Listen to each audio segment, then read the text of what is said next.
Welcome into the PFF NFL podcast. Steve Palazzolo here with Sam Monson. Survival doing, Steve? Monday. Just trying to survive. Yeah. Do I sound like I have a cold? Yeah, a lot. That's not great for the No. listeners. I'm going to need you to do this entire show facing the wall All right. so that the chances of you infecting me a week before the Super Bowl are minimal. I don't want to breathe on you. No. I have a week to recover here. Right. I got this. You've got some time, but you infecting me now would be look bad. straight. I'm gonna look to the camera. I don't want to deal with it. I would already be sitting in a chair over there, but I need to be on camera so I can display my proper cloth shirt. Otherwise, frankly, I wouldn't even be risking it. I'd be sitting miles away from you. You have jeopardized this entire enterprise by not wearing your hospital mask over your face. I was thinking about it. It might be tough to podcast like that. I don't think it would be. Those things are just like doctors talk through them. Oh, then I should have. That's how it works. Then I should have brought my mask. Yes, you should have. Anyway, let's get into all of the action. And then get the hell out of here so that I'm exposed to plague. We're going to keep it tight. You guys saw the games. Let's go through the two games from yesterday. We got a big week. Now, here's what we have coming up. Thursday, we don't have any games to preview. So we're going to get into some off-season stuff, maybe some draft-related content, some free agent content. You're not previewing the Pro Get Bowl? on the news. Oh, yeah, we should have Pro Bowl matchups to watch preview. Let us know what you guys want to hear in some of our off-season stuff. Next week, we're going to Miami.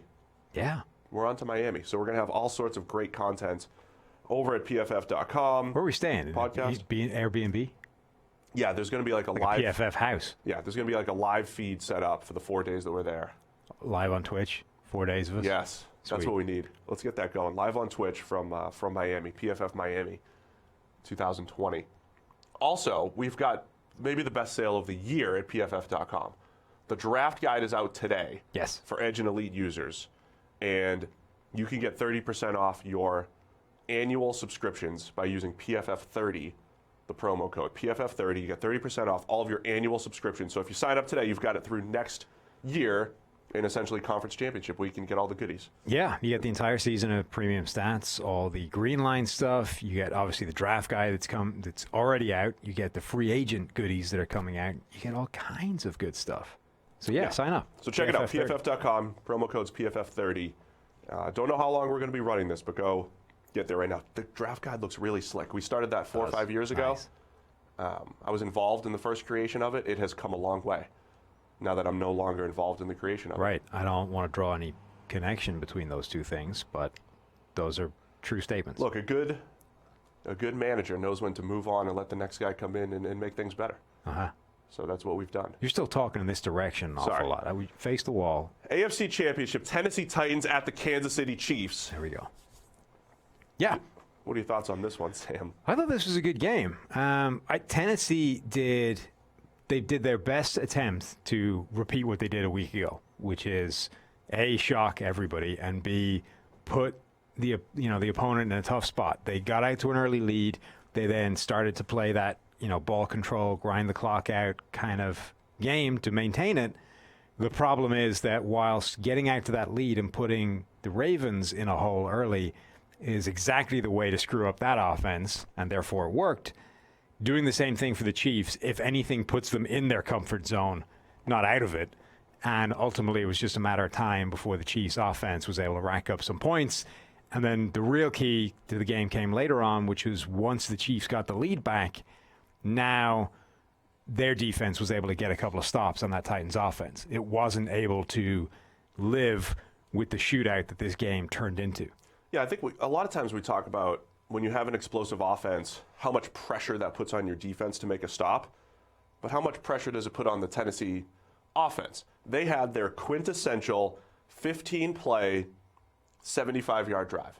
I mean, that was it, right? At the end of the second quarter, and it's like, that's what you need to do. You got to sit on the ball, you got to limit possessions and all that stuff. And I half jokingly tweeted, hey, the Chiefs are going to do their patented 1-minute drive. It was about 2 minutes. Yeah. Right? They just pushed the ball down the field. Key third down after key third down. Mahomes was just brilliant in this entire game. Much like the previous week, the only thing that stops the Chiefs' offense was third down drops. Yeah.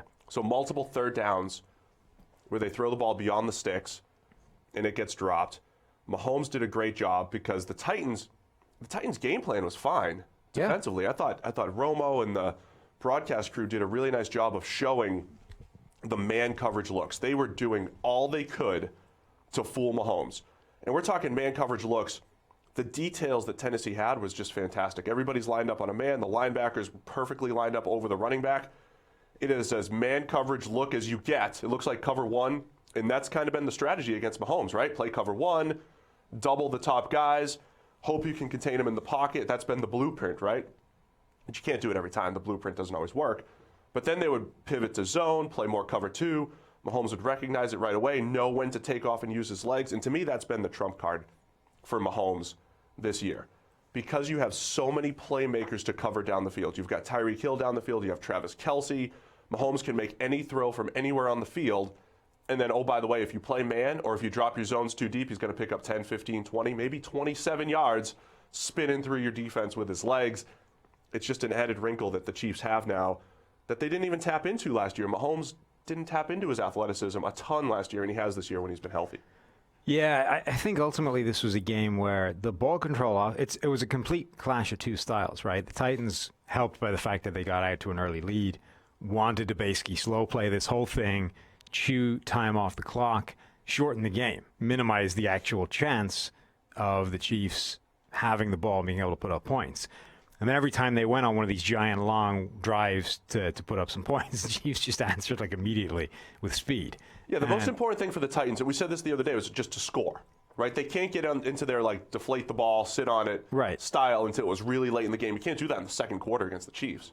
I mean, you can. It's just not going to work. Look, if you're going to score a touchdown, I'd rather spend 15 plays and 75 yards. Well, this is the thing, right? So one of the things that we've speculated before is that if you're able to execute those kind of drives, it has some kind of demoralizing effect on one of these quick strike offenses, right? This idea that it's frustrating. We're never on the field. We don't get a chance to go out there. And if we don't actually answer, if we do have one of those drives where we crap out in, if we have a 3 and out or whatever, because sometimes that happens, it just gets frustrating because now they get the ball for another 10 minutes and we're sitting here just getting more and more annoyed on the sideline. I think, though, that the reverse has the same kind of effect. So you have this long, painstaking 15-play drive to go the length of the field and score. It takes 10, 15 minutes off the clock, and then they answer in 4 plays in a heartbeat. It's like, now we got to go out there and do it again. Yeah. Like, this was not easy. When you have to execute those long-winded drives and they get the ball and it's just immediate answers, I think that must be really frustrating for that side as well. So it's all about how those things break. And those kind of drives only work if your defense can steal a possession somewhere, right? And when the Chiefs try and answer, instead they do go 3 and out, or they do have a failed drive in there somewhere, and you get the ball back and you're able to grind on them a little bit more, but they weren't able to. So they got that early lead, but from that point on, the Chiefs were just scoring. And at that point, all of the clock grinding and painstaking drives in the world, it's just not going to matter because you can't live with the speed and the play calling they have. Yeah, and the Chiefs are scoring with, again, different styles. I mean, they could do it any which way. Yesterday's a Sammy Watkins game. And what a back-breaking third down for the Titans. 3rd and 8, whatever it was, when Mahomes, scrambles around. That was a huge play in the game. Yeah, hits Sammy Watkins behind the defense for a 60-yarder. Mahomes was just brilliant on third down. There was so many 3rd and 2s, 3rd and 3s, where he just took the easy thing. This was 2018 Mahomes, because all we said this year was that he had regressed a little bit as far as he had like 4% more negatively graded throws this year. He was just missing more throws than he missed a year ago. And I always say the most impressive thing about his MVP season wasn't the highlight reel, the fact that he was second lowest in the NFL in negatively graded throws. He just didn't miss. This year he missed a little bit more. This offense was so explosive, and it could have been better if Mahomes, whether it's because he was banged up or whatever, he just missed a few more throws this year. In this game, he didn't. He took the easy stuff. He found holes in zones. If they played man, he threw the ball up and away from coverage, threw the ball down the field when he needed to, 3 completions at 20-plus yards, plus all those runs scrambling. Yeah. This was a complete game and one of the best playoff games we've ever graded. Yeah, and this, when he's playing this well and the rest of that offense are all there and healthy, the Chiefs' offense is back to as good as it was a year ago. It's terrifying. I don't know how you stop it. I don't know that you can stop it. All these things are true a year ago, and yet they fell one step shorter than they did this year. And the difference is the defense, right? The offense has got back to where it was a season ago, which is spectacular. But last season, their defense was so bad that it didn't matter because any opposing offense could essentially keep pace in a shootout because they couldn't stop anybody. This season, they're playing better, but the scheme is so much better as well. And they're dialing up different things than they did a year ago. Last year, the game plan was essentially we play man coverage, right, and if you can beat man coverage, we're screwed because we don't have plan B. This season, they're doing all kinds of crazy stuff, right? Like in that game, they broke out, this is the Titans. It's third and short. It's Derrick Henry time, right? But it's in midfield. We can't sell out to stop that because then we basically give them a deep touchdown if they want it. Nah, to hell with it. They went and lined up with goal line defense to stop third and short because you knew that the Titans were going to hit Henry right up the middle. But they also took away every gap for the QB sneak as well. Right. Tannehill will sneak. They hit knew every gap. that Tennessee, all they were going to do was try and grind that third and short out the way they normally do. So they literally sold out to stop that. Now, you can say, they basically dared Tennessee. All right, if you actually want to pick this up, you're going to have to do it through the air and over the top because we're taking away everything underneath. And it worked because the Titans either didn't have the guts to do that or didn't want to, believe they could get it done anyway. But these are things that they weren't doing a year ago. Right. Last year, they would have just rolled in with the normal defense and effectively sacrificed the third and short for the overall integrity of playing man coverage every single play. This season, they're willing to, on a game-to-game basis and on a play-to-play basis, change up what they're doing on defense to stop what you want to do. And that steals them drives and changes the complexion of the game. The Chiefs have crept back toward average defensively. Yeah. That's all they needed to do, was not get torched. And, on the other side, Tannehill, I thought he was off to a good start. I thought Arthur Smith called a good game, and they did a nice job, right? Moving the ball in the first half. Some play action. Wheel routes were open. Dig routes were open. They had some stuff going. Tannehill eventually settled back into older Tannehill, right? Just holding the ball a tick too long. Ball wasn't coming out of his hand great. So we spent the entire regular season waiting for the wheels to fall off, and they didn't. And then they kind of did in the playoffs. They did. 2 of his 3 worst games of the season came in the postseason. Overall, for in the playoffs, Baltimore game, he made some nice throws. Here's a stat but for you. didn't have to do much. Overall in the playoffs, 12 quarterbacks, essentially, with decent number of snaps. Tannehill was 11th, 1 spot ahead of Tom Brady. Well, there you go. For the worst graded quarterback in the postseason. Who am I cutting off with that? It wasn't great. Out of 12? That's everybody. It's 12 teams. Oh. Carson Wentz with his 5 snaps, Taysom Hill, Marcus Mariota. Was Taysom Hill the best quarterback? No, 3rd. Mahomes with like 7,000 times more snaps or passing snaps than Taysom Hill was still better. Yeah. So I think that was the big thing, right? You're trying to keep up with the Chiefs, and Tannehill didn't play at regular season Tannehill level. That's the thing. This is kind of what everybody was saying with the whole Tannehill versus Derrick Henry deal. Is the thing that changed with this team was not Derrick Henry suddenly realizing that he was a beast. It was Tannehill came in. And now instead of having a quarterback that was playing badly enough that you had to bench him, you had a quarterback that was playing, he was the best graded quarterback in PFF over the regular season, right? So when that guy was playing, suddenly Derrick Henry is an unstoppable beast, and the offense generally is a wrecking machine. They roll into the playoffs with a giant amount of momentum. They take down 2 of the better teams in the AFC, and then eventually they just run into an offense that they couldn't keep pace with. But the thing that changed there was Tannehill stopped playing at that level. And if he's not able to play at that level, Derrick Henry suddenly is stoppable. Right. And the offense generally is not as good. Is there going to be, I don't want to do this whole straw man argument thing. People are saying the Titans didn't get the ball to Derrick Henry enough. But I'm assuming somebody's going to say, well, the Titans got away from their game plan. They didn't give it to Derrick Henry enough. When he gets 20, we always see these stats. When Derrick Henry gets 20, the Titans are undefeated and all this stuff. 20 carries, 100 yards, whatever it is. The phrase, that's their number, is starting to slip its way into parlance in a way that's making me sad. I know. That's their number. When Henry rushes for over 100 yards, they're undefeated. There's just no balance. There's people who truly don't understand game flow and how that number is achieved. Mm-hmm. And then the snarky bunch in our little clicky group, which is getting too clicky, which everybody's like, snarky anti-running back stuff. But here's the thing. The Chiefs score a touchdown to go down 3, 17-14. The ensuing drive for the Titans goes 1 yard run for no gain, screen. And that was like, all right, now you're going to punt it back to Mahomes with like 3 or 4 minutes left. And that was just asking to be down at the half. Yeah. Right? You went run, screen. Run, pass is bad enough. The screen is okay. Like screen passes, like if they work, they're great. If they don't, it's like, man, you just didn't give yourself an option to even throw the ball beyond the sticks. I know every now and again you have the perfect call, right? You throw the perfect screen, it's 3rd and 8, it works. And we'll talk about the Niners running there. Yeah, I mean, look. Run on 3rd and 8, which was a great call and worked. But it just felt like you're giving up. You needed to go pedal to the metal. You need to play a shootout game. The Niners are a great Mahomes. example, right?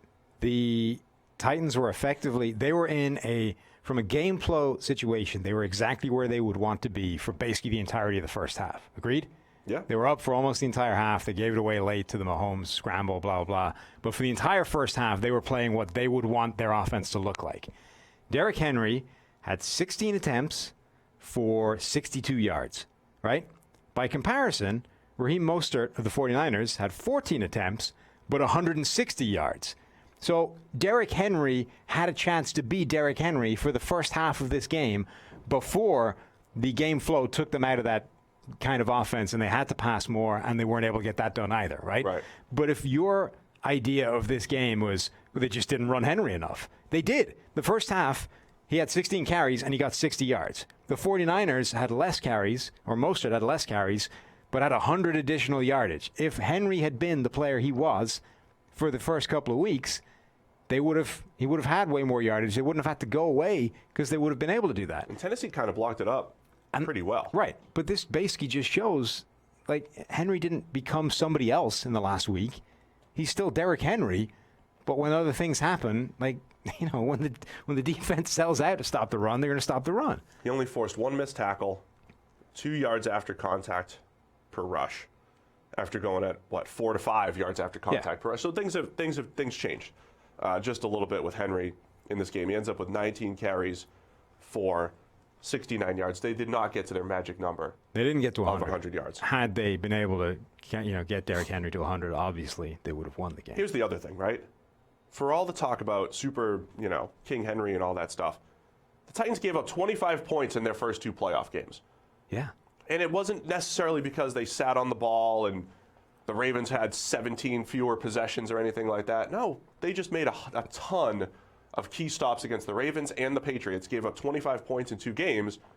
This week they gave up 35. Yeah, look, there's something to the idea that if you're able to dominate somebody up front and run the ball at will, it's a hugely impressive and important thing. And we'll talk get about to the that. Niners in a second, right? In the next game, that shows exactly that. But the whole debate around this is centered around what is predictive, what is repeatable, and what is what you should be aiming to do because of the first 2, right? Yeah.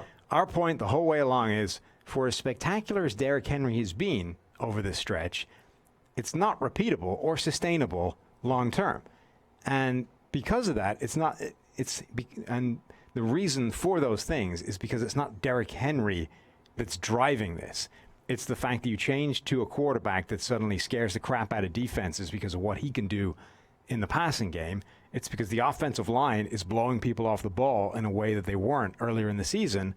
And therefore, Derrick Henry has a platform to be able to run the straight line for 10 yards, pick up 8 yards after contact because he hasn't had to change his route from the moment he got the ball. Now, the whole point is sooner or later somebody's going to come along and they're not going to dominate in the trenches, and Tannehill might not be playing at an all-pro level anymore. Now what are you going to do? And the history over the last few years, from Todd Gurley to Zeke Elliott to Le'Veon Bell to Melvin Gordon, simply says that when those things go away, the running back stops being Superman and goes back to being just another back. Right. That happened with Henry in the worst possible time. Yeah, I think that about sums it up. It was tough for Tennessee to just keep up with the firepower in Kansas City. Kansas City's D, it was an okay game. You know, they did what they could to stop Henry. They didn't let him run through them. I think they've typified exactly what we talked about all last season, them needing to do, right? They haven't become good necessarily, but they've become A, average, and B, it's all about timing. You don't need to be able to stop every single drive. With your offense, all you need to do is to buy them a couple here and there, right? So you can have like 5 plays in the game where you show up. That's all you need, because that suddenly turns into 2 blown drives, and now your offense got 2 more possessions they weren't expecting to have. And now you're unstoppable because you don't get stopped on the other side. Last season, their problem is they just weren't stopping anybody ever. So you never got those free possessions, and the offense needed to effectively be perfect. Otherwise, it was a shootout. Now that defense is able to stop people. Not all the time, but enough to buy them possessions. Tyrann Mathieu, another fantastic game for him. Now up to 9 pass breakups, 4 interceptions on the season. Love watching him play, flying around the field. And then just to wrap things up on Mahomes, 5 throwaways. You take those out, he's 23 for 29. And then a couple drop passes. I mean, he was on target on almost everything. Almost every pass. Handful of misses, got hit while hitting the throwing motion once. And again, it was this combination of inside structure, outside structure, buying time, down the field, short, intermediate, and scrambling. And it was, I think this might be, as brilliant as he's been for 2 years, might be the best 2-game stretch of his career as far as just playing football. Doesn't have he's had a 6-touchdown game. He's got 6 touchdowns in the last 2 games, I think, right? He's had a 6-touchdown game. He's had better 2-game statistical outings, but these last 2 games, as far as just not missing throws, hitting what he needs to hit, adding value, all that stuff, I think Mahomes has just been, it's probably the best. Yeah, it's A, it's good for him to be in a Super Bowl, and B, it's great for Andy Reid to be there as well, because the offensive scheme is the other element to all this, that as well as Mahomes is playing, look at the free plays they're still dialing up, the speed motions to Tyreek Hill and all this kind of stuff. Yeah, his stats did get a nice free touchdown on the tap pass. It was offset by the But they're still manufacturing these cheap, free, easy plays, and that's a huge part of it. For as good as your quarterback is, if you can then add value on top of that and give him some free bonus plays, like it's all gravy. And Andy Reid now goes back to a Super Bowl. Why do you think shot to win one? Why do you think Patrick Mahomes is a system quarterback? Why'd you say that? I don't think that's what I said. Let's give some credit to the offensive line. Mitchell Schwartz, 94.5 grade, that you can go check out with your PFF 30 promo code, 30% off your annual subscription. It's all part of PFF Elite, Premium Stats 2.0. 94.5? That's insane. Yeah, perfect pass blocking from 40-something snaps, pass protecting. Dominant run blocking grade. So Mitchell Schwartz was excellent. Eric Fisher was excellent at left tackle. This is a week after essentially having to play an entire half plus 3 quarters essentially of hurry up 2-minute offense against J.J. Watt and shutting him down. Talk about Patrick Mahomes' 2-game stretch. That's a pretty absurd 2-game stretch for Mitchell Schwartz. This should be an awesome battle with this Chiefs offense against the 49ers defense. Anything else to wrap up this game for you? No, I think ultimately Tennessee gave a really good account of themselves, but they just ran into a better team that were able to overcome it. They were my 96 Jags. Ran out of gas in the AFC Championship. That's it. It's over. Yeah, I mean, this looked like a game that Kansas City should win handily. I'm just happy that the Tennessee Titans at least gave a good account of themselves early, put it up to them, made the Chiefs earn it, essentially. They didn't roll over. They didn't let the Chiefs just crush them from the outset.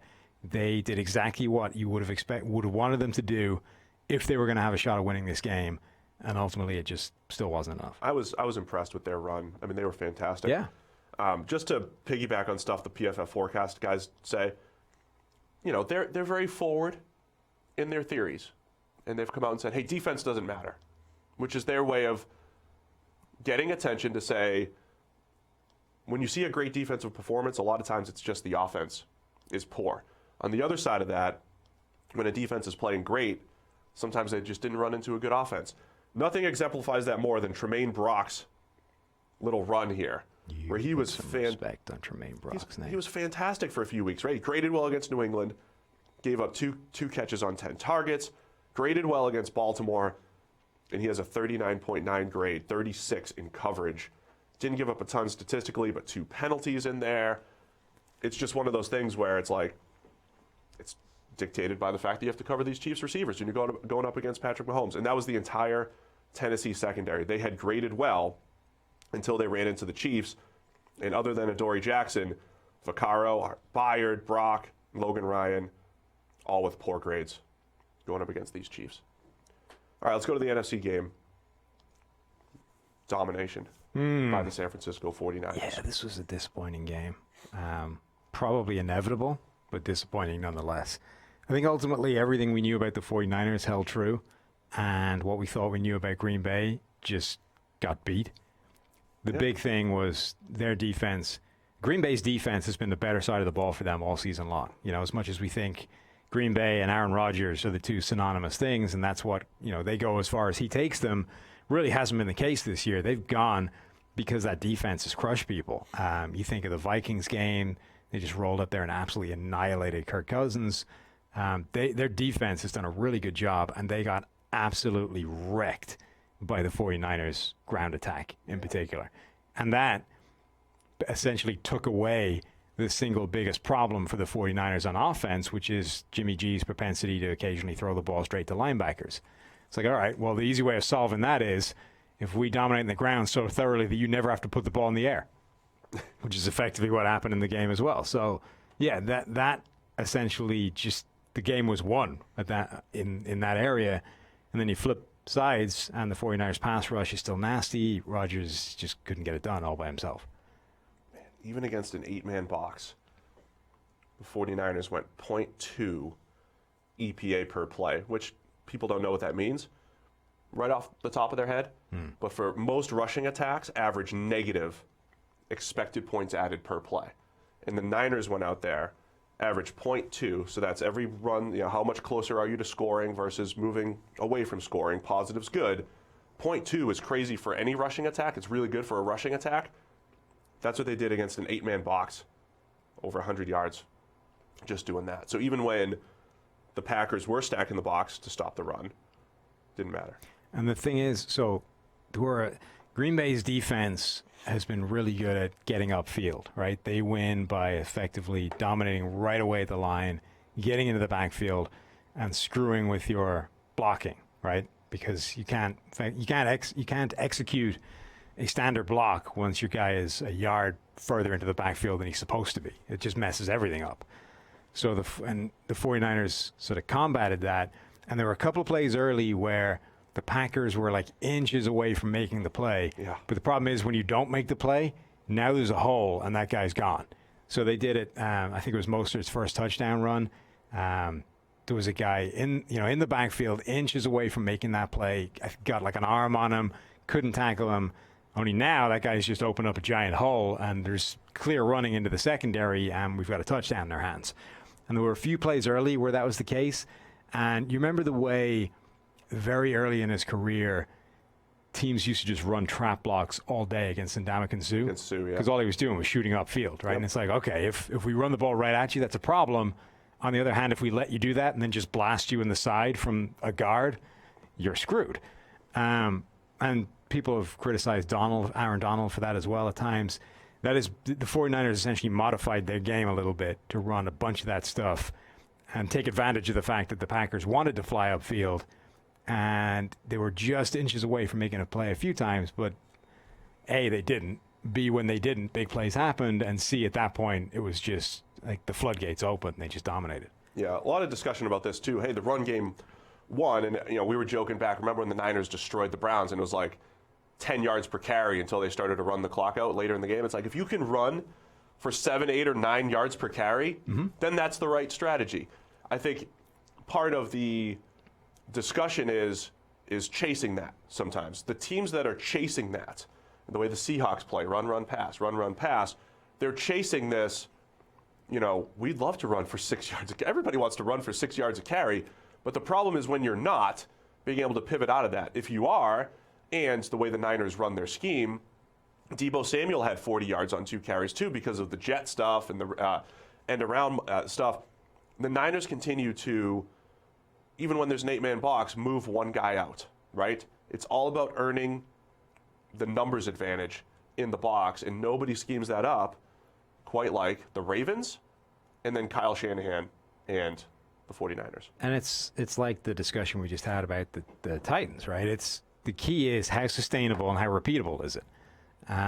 So the reason everybody says passing over, or all the analytics says passing is more important than rushing and all this kind of stuff, is because it's easier to repeat that kind of success than it is this kind of rushing success. Because most of the time, you can neutralize even the most potent of ground attacks by things like the box count, right? Essentially, you just stick an extra man in the box, suddenly the run game is dead because it's all about the numbers game. It's all about just having bodies at the line of scrimmage to take away space and screw it up. The 49ers, it didn't matter. Like, Packers came down with those 8 guys in the box, and the 49ers still blew them off the ball, so they win, right? But you look long term and you go, okay, how repeatable is that? And long term, the answer is usually not very. That's not to say you can't have teams buck that trend. Obviously, the Ravens changed the story a little bit because of what Lamar Jackson can do and what he adds to the ground game. It's different than a normal rushing attack. The 49ers is more conventional, but they're now really, really good at it. See, so they're they're an outlier. It depends on what you're defining as success. I would say if you gave a Shanahan, Kubiak team, they've just got this track record of having good rushing teams. If the goal is to have a good rushing team, I think that is sustainable. I think that if they're involved, you could feel pretty good that you're going to have one of the better, more efficient rushing teams in the NFL. I think the question is, can you sustain scoring a lot of points? Because it goes back to the Titans earlier, where they ran Derrick Henry like crazy against the Patriots and scored 14 offensively. Ran Henry like crazy against Baltimore. They were up 14-0 kind of without Henry, and they really only tacked on 14 after that. You can pound the rock like crazy and have a ton of success and not have much to show for it. So then you're reliant on your pass defense, right?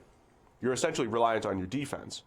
And the team that runs the ball and plays defense, the defensive component is what's crucial. And of course, the Niners, other than a couple late touchdowns, were shutting down the Packers again. Yeah, but the other thing is, basically, if you're sufficiently good at anything, that's the thing you should be doing, right? Yeah, so, absolutely. Absolutely. These are all abstracts, the idea of whether you should be trying to pass the ball more than run the ball. If you can run the ball as successfully as the 49ers did this week, then of course that's the right game plan. Don't pass ever, because why would you? Similarly, if you can't be stopped through the air, but you can't run the ball for anything, then just keep doing that. The issue is, if you're trying to look at what you should be attempting to build, it's easier to build a better passing attack than it is a better rushing attack, because when you think about it, one blown block along a run play can kill it immediately, right? You can have everybody execute their job. The right guard gets boned, and suddenly it's a 5-yard loss in the backfield, and almost everybody did their job right. Right. The pass game, almost everybody can get killed, and 2 guys connect, and it doesn't matter. Like, you can have your offensive line, there are degrees to this, but your offensive line can effectively be a sieve. You have one viable receiver, but you've got a quarterback and a wide receiver connect, and that's a 50-yard play. Like, A, it's a bigger play most of the time than the run game, but B, it required less people playing well to make it happen. Yeah, it's kind of like, so there's all these running games where it's like the run game absolutely dominated. Let's say that happens in 10% of the games. That's a low percentage. So if you're chasing that top 10%, if you're a pass-heavy attack, your worst game, more often than not, is going to be better than your good rushing games. That's kind of the main point. And look, ultimately, football is keeping teams off balance. We gave the Bills a ton of credit for having Josh Allen, a bottom third quarterback by our grades, and putting him into a pass-heavy attack to take advantage of early down passing opportunities, right? Yeah. And just finding those edges. You do have to just continue to find those edges.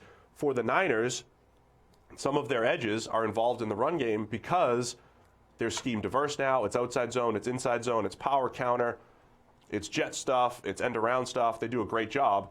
Plus, I'll tell you what, as my theories evolve, give me more speed backs like Raheem Mostert. Yes. Give me more speed backs, because if you were saying you block it up really well and then it's on the running back, I love guys that can force missed tackles and all that stuff, but man, I got to go back and watch him at Purdue because I don't know if he's just completely improved and has a feel, but he just is so smooth as a runner, and his acceleration is spectacular. Well, if you do give him a little bit, it turns into 15, 20, or he's just breaking away from the D. That's the thing. Logically, it makes sense, right? If you're able to actually create a crease, you want a guy that can hit that fast and get past other angles into the secondary and make some plays.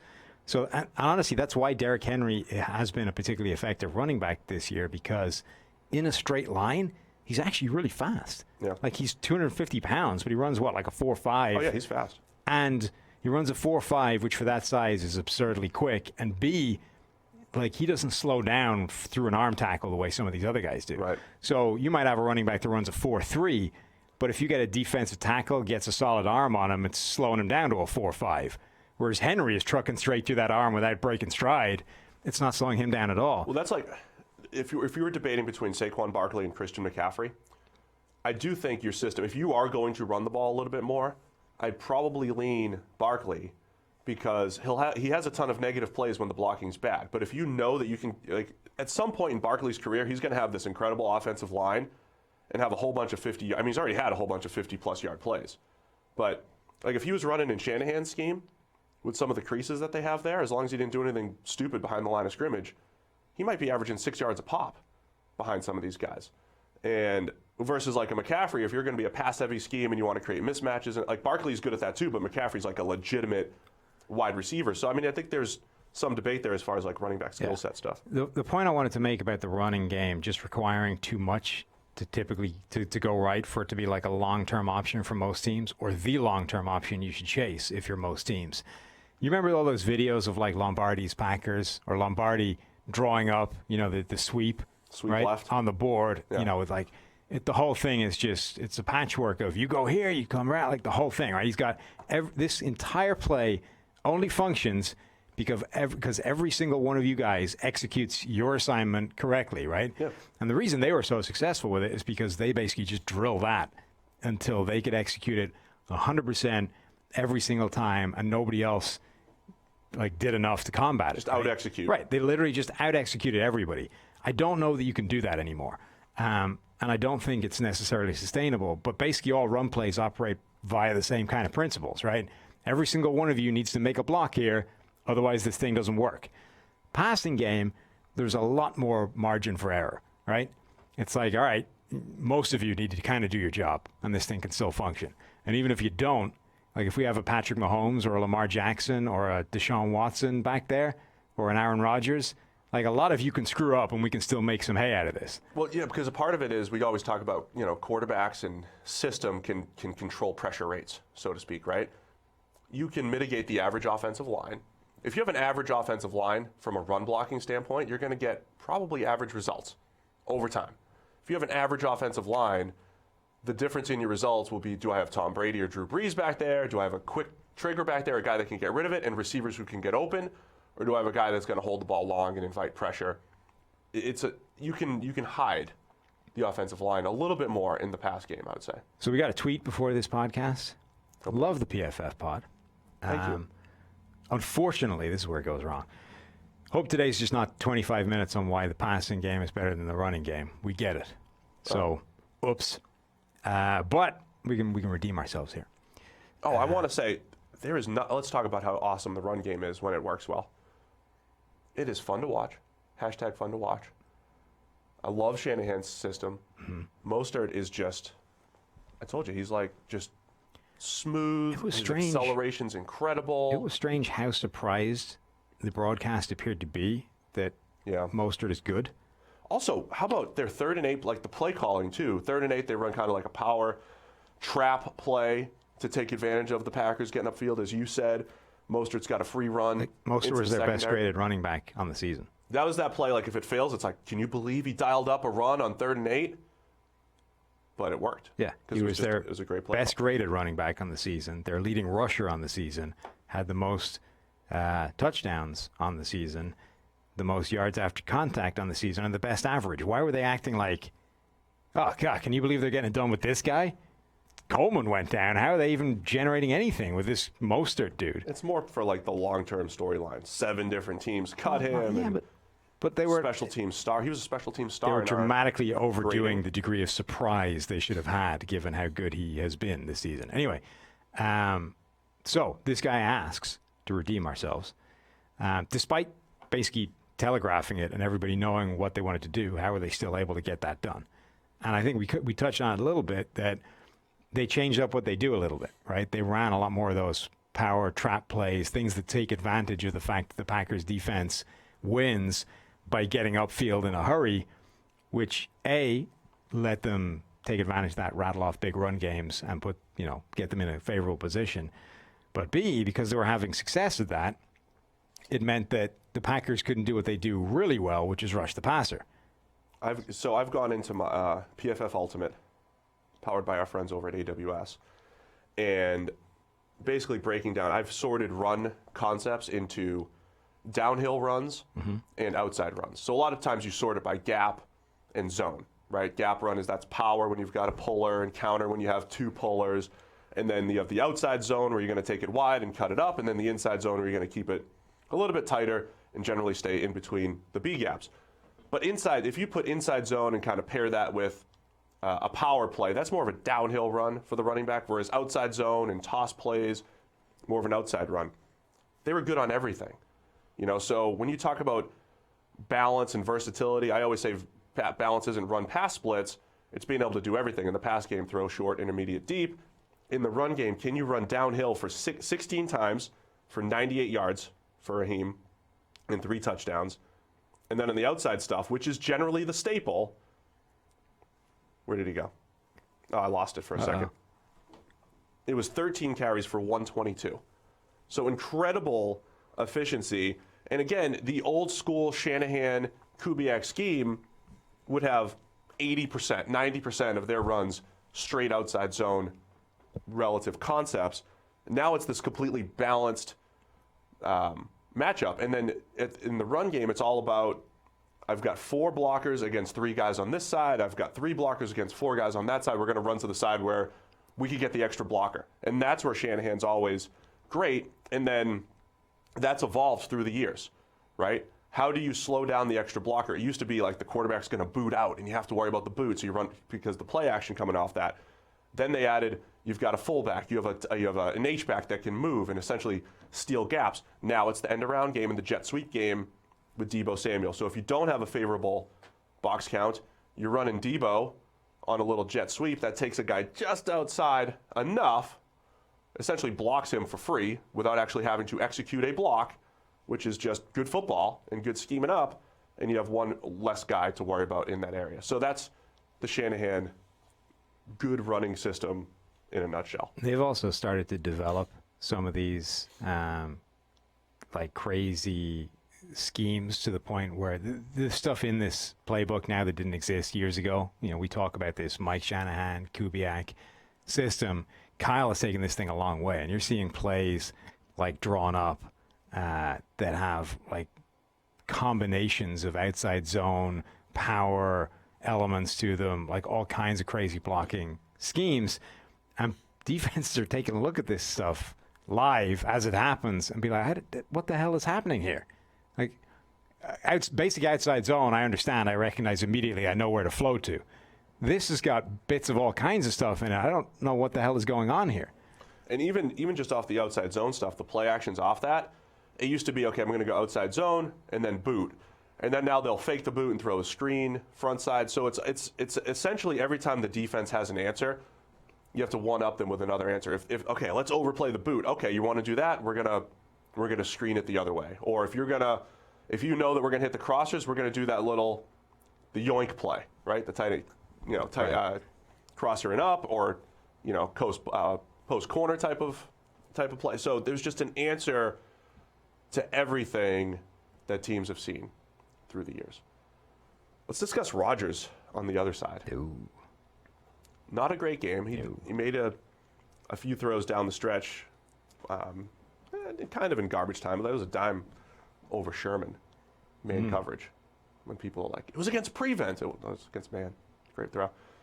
But before that, dropped snap. You've got multiple fumbles in the pocket that he should have been able to avoid. One was really late. One was early in the game when it's like he's seeing this block. He's seeing it in front of him and still tries to throw it. Fumble. Threw the interception and just, missed a few throws on top of all that.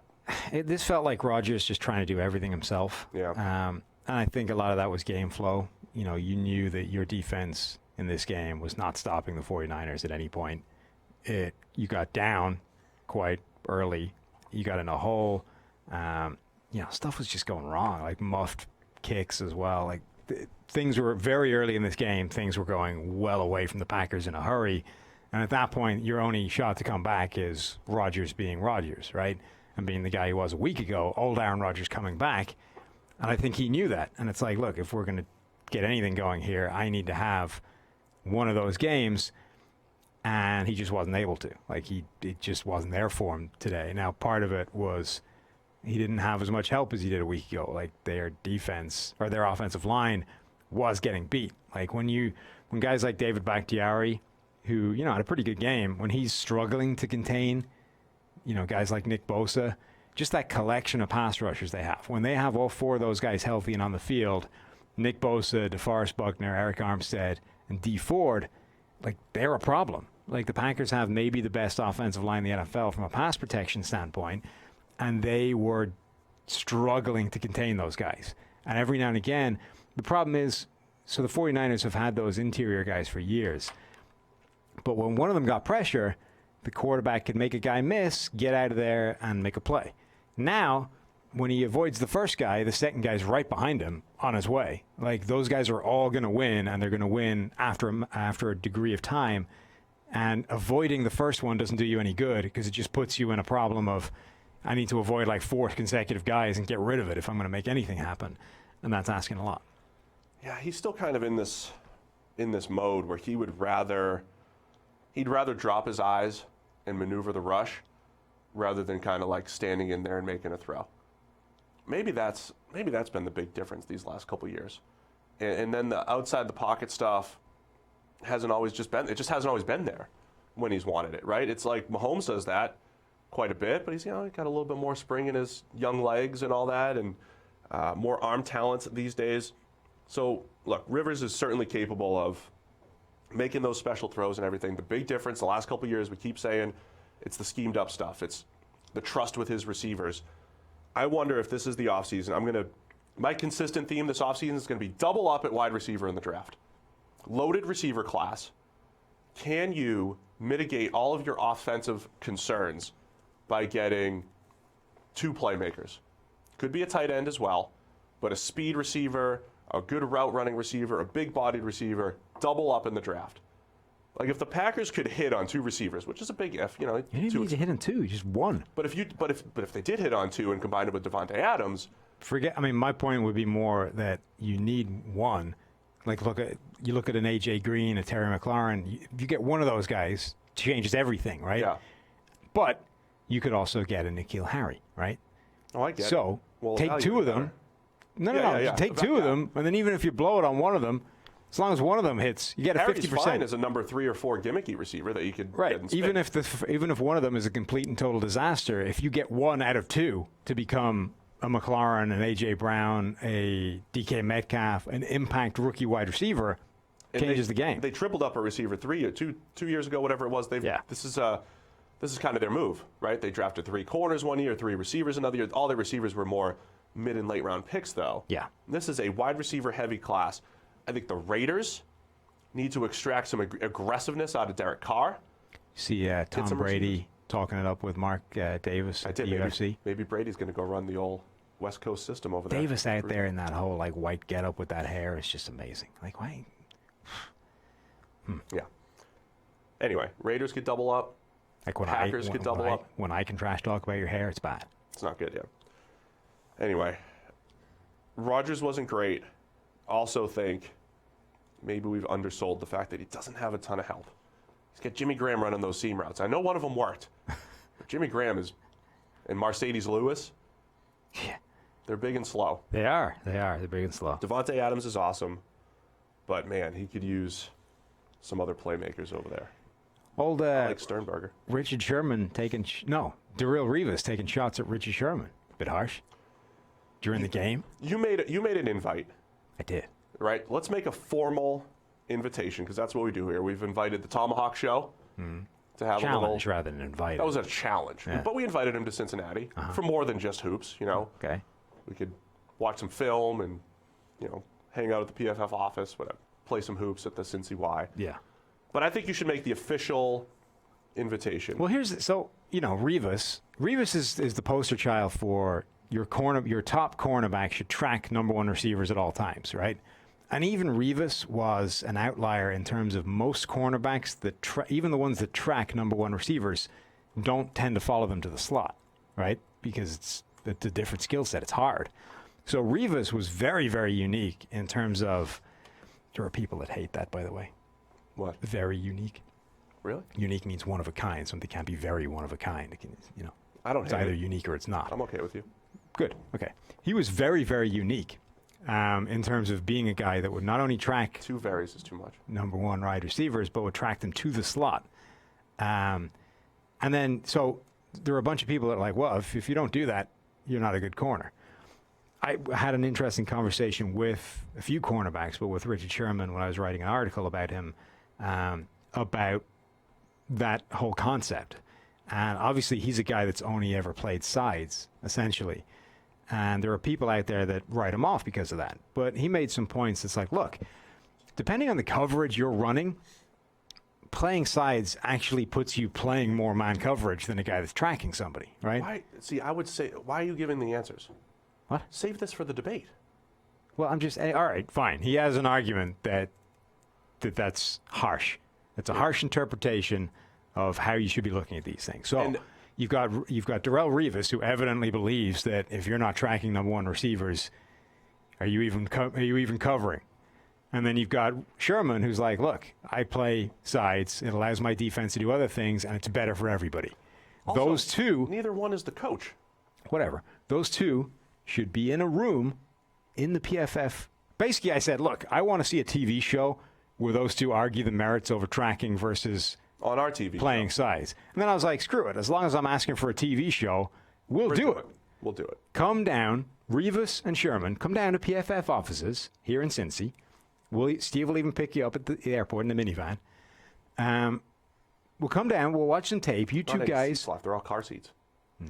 you two guys can talk out, which is more important, tracking receivers or the integrity of your defense. That's what we do. We just invite have a Hall of debate. Famers here. We'll put it on camera. We'll all make millions. I mean, you guys have already made millions. We'll make millions. You let us have some Off more of you millions. guys. No, we're going to give you a we'll kick platform. you, Because you guys can't find a platform kick anywhere. your We're little going to give slides. you the platform right here in Cincinnati at the PFF offices. Richard Sherman, Darrell Rivas, embracing debate about the merits of tracking, not tracking. Yeah.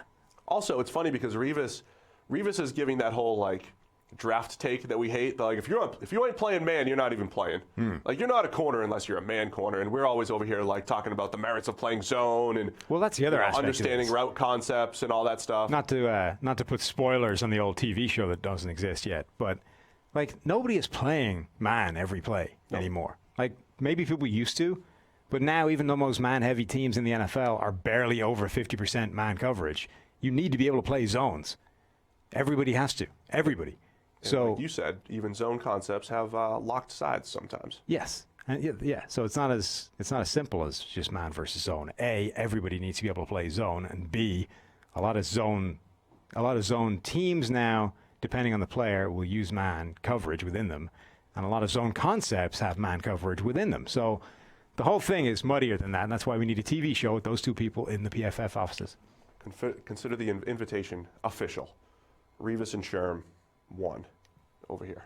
Yeah, So that's it. Championship week done. in the books. We're wrapping it up. I could barely speak. Yeah, we need to get the hell out of here. You need to put on your hospital mask so you don't affect the rest of us. And are you recovered from your rough night? I don't know. I'm still not. It's still a little rough. Don't get into the details. It's a dilemma. Food poisoning. Stuff wants to come out of both ends. Which end goes in the toilet? God, what a terrible Monday morning. Both of us. That'll do it for us this week. We're going to be back Thursday doing something off-season related, hitting up all the news and notes, It's a professional tease. It's such a tease. I don't know exactly what it's going to be, so you're going to have to find out what it is. Do we pimp our proper cloth shirts? Oh, I'm wearing proper cloths today. Same. As you are. Propercloth.com/PFF. shirts. PFF20 is your promo code. Get $20 off, and then you're going to go to PFF.com. Details in the comments and things. Details are in the comments. Go check out Proper Cloth. Go click on it if you're watching YouTube right Go now. there. Buy a shirt. This is my favorite one, too. You keep saying that about all of them. This is really my favorite. It's freezing outside, and this one's got like a little warmth to it. Yeah. So this is my favorite shirt Okay. today. That's how you sell. All your proper cloth It's shirts always are your favorite. It's always your favorite. Yeah. And it fits perfectly. It fits. Look at this.